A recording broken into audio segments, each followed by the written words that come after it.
যাদের কপালে একা থাকা লেখা থাকে, দিন শেষে তারা একা হয়ে যায়, একাই দাঁড়িয়ে থাকতে হয়। এই গাছটি একা থাকা মানুষের মতো।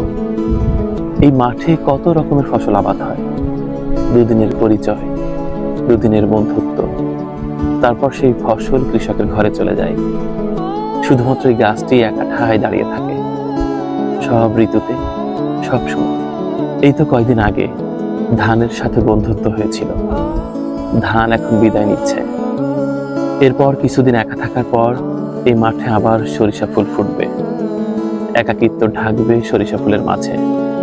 তারপর আবার সরিষা ফুল বিদায় নেবে, গাছটি শুধুমাত্র একাই পড়ে থাকবে।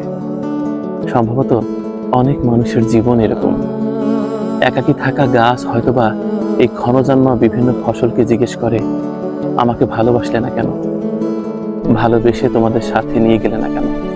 মনে পড়ছে পরিণীতা মুভির সেই বিখ্যাত ডায়লগটি, যেখানে শুভশ্রী বলেছিল, আমাকে ভালোবাসলে না কেন, আমাকে ভালোবাসলে জীবনটা তো অন্যরকম হতে পারত। কিংবা ফরেস্ট গাম মুভিতে জিমিকে গাম জিজ্ঞেস করেছিল, why don't you love me Jimmy, I am not a smart man but I know what is love. কি অসম্ভব দুটো মন খারাপের লাইন।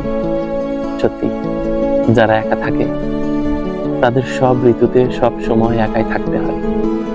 বিশাল বড় মাঠ, এই মাঠের মধ্যে ঠায় দাঁড়িয়ে আছে একাকী গাছ।